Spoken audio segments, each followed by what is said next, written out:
अस्सलाम वालेकुम स्टूडेंट्स। इस सेशन में हम बात करेंगे रिलायबिलिटी को किस तरह से एस्टिमेट किया जाता है, इसके मेथड्स के बारे में या प्रोसीजर्स के बारे में या मेजर्स के बारे में। ये इतनी ज़्यादा टर्म्स बोलने का मकसद ये होता है कि कल को अगर आपके सामने कुछ इस तरह से टर्म इसके बारे में बोली जाती है तो आप कंफ्यूज ना हों। बेसिकली मुराद एक ही बात है कि रिलायबिलिटी को एस्टिमेट किस तरह से किया जा सकता है। तो फर्स्ट है टेस्ट रीटेस्ट। इस स्लाइड में बेसिकली हम इसका ओवरव्यू लेंगे और नेक्स्ट स्लाइड्स में हम इन सब टाइप्स या मेथड्स के बारे में डिस्कस करेंगे कि इनके क्या एडवांटेजेस हैं, इनके क्या प्रोसीजर्स हैं और इनमें क्या इश्यूज हैं या इनमें कौन सी स्टैट्स यूज़ होती है उसके बारे में। टेस्ट रीटेस्ट बेसिकली एक टाइम पे आपने एक टेस्ट लिया और फिर कुछ टाइम के बाद आपने वो टेस्ट लिया और उन दो टेस्ट के जो स्कोर्स आए स्टूडेंट्स के उनके दरमियान रिलेशनशिप फाइंड किया, तो इसको आप बोलेंगे टेस्ट रीटेस्ट रिलायबिलिटी। दूसरा है इक्विवेलेंट फॉर्म। इसमें आप बेसिकली सेम टेस्ट नहीं रखते, दो डिफरेंट टेस्ट होते हैं, तो वो एक लेवल के आप बनाने की कोशिश करते हैं। आप उन दोनों को सेम टाइम पे कंडक्ट करते हैं और रिलेशनशिप फाइंड आउट कर लेते हैं। थर्ड है टेस्ट रीटेस्ट और इक्विवेलेंट फॉर्म। अब यहाँ पे टेस्ट दो डिफरेंट थे लेकिन टाइम इंटरवल भी डिफरेंट था। एक टेस्ट लिया, कुछ अरसे के बाद दूसरा टेस्ट लिया, तो उनका रिलेशनशिप फाइंड आउट कर लिया। थर्ड है स्प्लिट हाफ, कि आपने एक टेस्ट लिया, उसके दो पार्ट्स बना लिए। एक साइड पे आपने इवन रख लिए, एक साइड पे आपने आड आइटम्स रख लिए, तो दोनों के दरमियान रिलेशनशिप देख लिया। उसके बाद है KR20 और KR21, इसकी एडवांस एक फॉर्म भी है। ये बेसिकली आइटम्स के दरमियान कंसिस्टेंसी के लिए है। एक टेस्ट आपने अप्लाई किया और उसके दरमियान जो आइटम्स हैं उनकी कंसिस्टेंसी को चेक कर लिया। उसके बाद है क्रोनबेक अल्फ़ा। ये भी बेसिकली एडवांस फॉर्म है KR20 की, कि इसमें भी आपने जो आइटम की कंसिस्टेंसी है उसको चेक करना है, लेकिन इसके दरमियान जो डिफरेंस है वो हम बाद में देखते हैं। इसके बाद है इंटर-रेटर कंसिस्टेंसी।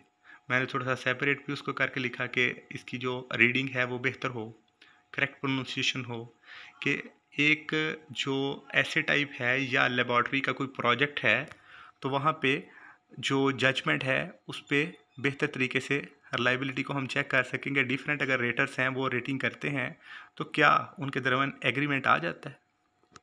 लेकिन ये जितनी भी टाइप्स हैं इनके अपने अपने बेनिफिट्स हैं और ये डिफरेंट सिचुएशंस में यूज़फुल होती हैं। लेट्स सी कि इनकी क्या एडवांटेजेस हैं।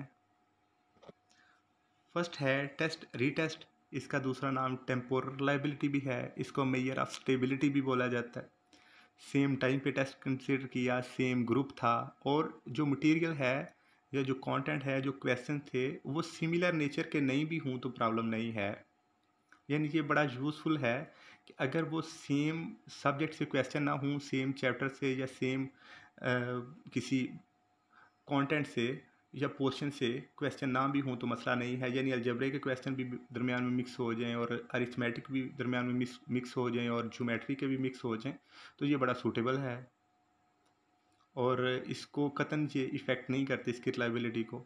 तो इसका जो डिफरेंस है अप्लाई करने का वो सेवरल मिनट से सेवरल ईयर्स तक जा सकता है। स्टैट जो है वो correlation Pearson product movement apply होती है और उसके लिए जो रिकमेंडेड स्टैंडर्डाइज टेस्ट के लिए जो इसका लेवल है रिलायबिलिटी का वो 0.80 है। यूजुअली तो 0.7 होता है लेकिन इसके लिए जो रिकमेंडेड है वो 0.80 है अकॉर्डिंग टू द आथर जो मैंने साइट किया है। इशू क्या है? इशू ये है कि आप एक टेस्ट एक दफ़ा लेते हैं तो दोबारा जब बच्चों से वही टेस्ट लेते हैं, अगर थोड़े टाइम के बाद लेते हैं तो उनको वैसे ही क्वेश्चन याद होते हैं, तो काफ़ी उनके लिए वो सही करना इजी होता है। और अगर ज़्यादा टाइम के बाद लेते हैं तो ऑलरेडी स्टूडेंट उनको लर्न कर चुके होते हैं, उनमें वो मेच्योरिटी आ गई होती है, तो भी डेफिनेटली उनके स्कोर में वो डिफरेंस आएगा। सो इसमें जो थ्रेट है वो हमेशा ये रहेगा मैच्योरेशन का। इसके बाद second type equivalent form, parallel और अल्टरनेट फॉर्म्स इसके ये नाम है और उसको मेजर ऑफ इक्विवेलेंस बोला जाता है। इसमें दो टेस्ट बनाए जाते हैं और दूसरा टेस्ट भी समझा ये जाता है या यूँ ये किया जाता है कि इक्वल डिफ़िकल्टी लेवल का है और डिस्क्रिमिनेशन लेवल भी इसका सेम है उस जैसा। सेम ग्रुप पे अप्लाई किया जाता है, सेम टाइम पे अप्लाई किया जाता है और सेम कोरिलेशन यूज़ की जाती है जो टेस्ट रीटेस्ट में थी। लेकिन इशू क्या है कि आप इक्वल टेस्ट दो बना ही नहीं सकते। अगर आप ये अज्यूम कर लें कि देखें इसकी रिलायबिलिटी भी 0.7 है, इसकी भी रिलायबिलिटी 0.7 है, या ये दोनों को रिलेटेड हैं और सेम बन गए हैं, लेकिन हर आइटम का आइटम डिफ़िकल्टी और डिस्क्रिमिनेशन और जो डिस्ट्रैक्टर की प्लॉजिबिलिटी है उसको मैच करना इम्पॉसिबल है, लिहाजा इसमें ये इशू है। इसके बाद है test retest with equivalent forms. आपने टाइम ड्यूरेशन बढ़ा दिया, सेम टाइम पे 2 टेस्ट अप्लाई नहीं किए, लेकिन टेस्ट 2 थे, एक नहीं था इक्विवेलेंट फॉर्म वाले।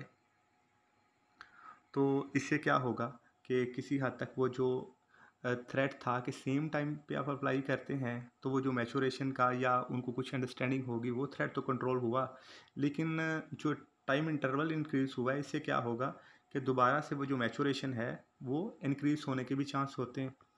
लेकिन ये किसी हद तक सपोर्टिव किस तरह से है कि कम से कम वो जो टेस्ट रीटेस्ट में सेम टेस्ट था वो कम से कम इसमें बात नहीं है, और सेम टाइम वाली भी बात नहीं है, लेकिन फिर भी वो जो टाइम ड्यूरेशन है उसकी वजह से मैचुरेशन से मुराद के स्टूडेंट का उस चीज़ में ऑटोमेटिकली मैच्योर हो जाना या सीख जाना उसको, ये थ्रेट हमेशा रहेगा।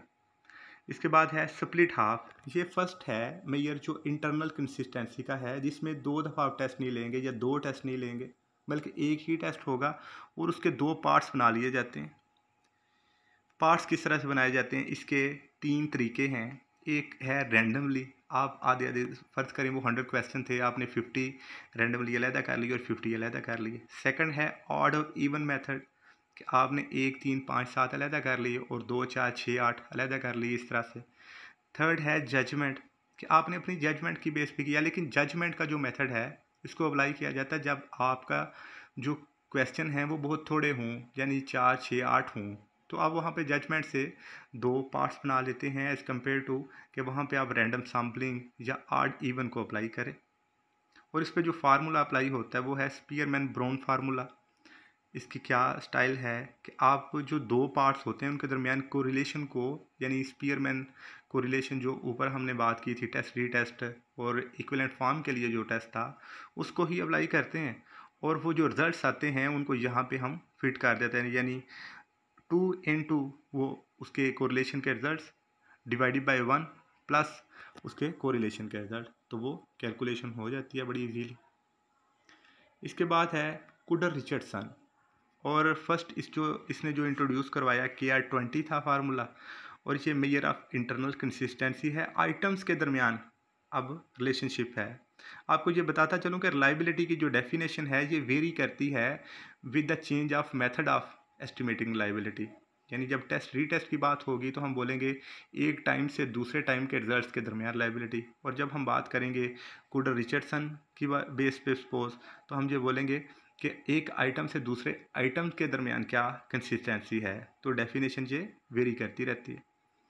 तो इसको क्या, एक दफ़ा आपने एक टेस्ट अप्लाई किया, एक ही ग्रुप पे अप्लाई किया, एक ही टाइम पे आपने अप्लाई किया, और डाइकाटमस स्कोरिंग इसमें होती है 0 1, जैसे MCQs होते हैं या ट्रू फॉल्स, या तो 0 नंबर मिलेगा या 1 मिलेगा, और कुडर रिचर्डसन जो फार्मूला है वो हम अप्लाई करते हैं और इसका जो कैलकुलेशन है वो हम कर लेते हैं। KR21 बेसिकली KR20 की एडवांस फॉर्म है, और इसकी ये अजम्पशन है कि यहाँ पे जो क्वेश्चन हैं वो सेम नेचर के हों, यानी अगर अरिथमेटिक पोर्शन से हैं मैथ के तो वहाँ से हों, और अगर अलजबरा से हैं तो अलजबरा से हों, अगर ज्योमेट्री से हैं तो ज्योमेट्री से हों, तो ये डिफ़र करेगा। नेक्स्ट है क्रोनबेक अल्फ़ा, या कोफिशिएंट अल्फ़ा भी इसको बोला जाता है, और ये मेजर ऑफ इंटरनल कंसिस्टेंसी है जैसे कुडर रिचर्डसन है। इसकी अब उससे एडवांस क्या खूबी है, ये सिर्फ डाइकाटमस स्कोर को नहीं करता, यानी 0 1 को नहीं करता चेक। इसमें अगर आप जैसे स्केल होता है strongly agree, agree, neutral, disagree, strongly disagree, यानी 1 से 5 का स्केल या 7 का स्केल, इससे ज़्यादा भी अगर आप उसको स्कोर दे रहे हैं तो उसके लिए भी कोफिशिएंट अल्फ़ा या क्रोनबेक अल्फ़ा जो है ये बड़ा ज़बरदस्त मेजर है, और रूटीन में जो रिसर्च में आजकल यूज़ हो रहा है ये क्रोनबेक अल्फ़ा ही है। और इसकी डेफिनेटली ये खूबी है कि मल्टी कॉटमस या पोलिटमस स्कोर्स, जो मैंने बात आपसे की strongly agree to strongly disagree, यानी 1 से 5 के स्केल पे भी यूज़ होता है। और इसकी जो अजम्पशन है वो ये कि आइटम्स जो हैं वो यूनी डायमेंशनल हों, यानी एक ही जो कॉन्सेप्ट है उसको ही मेजर कर रहे हों, और अगर मल्टीपल कॉन्सेप्ट्स हैं तो हमने मल्टीपल का अलग-अलग से पोर्शन बना के उस पे ये अप्लाई करना है।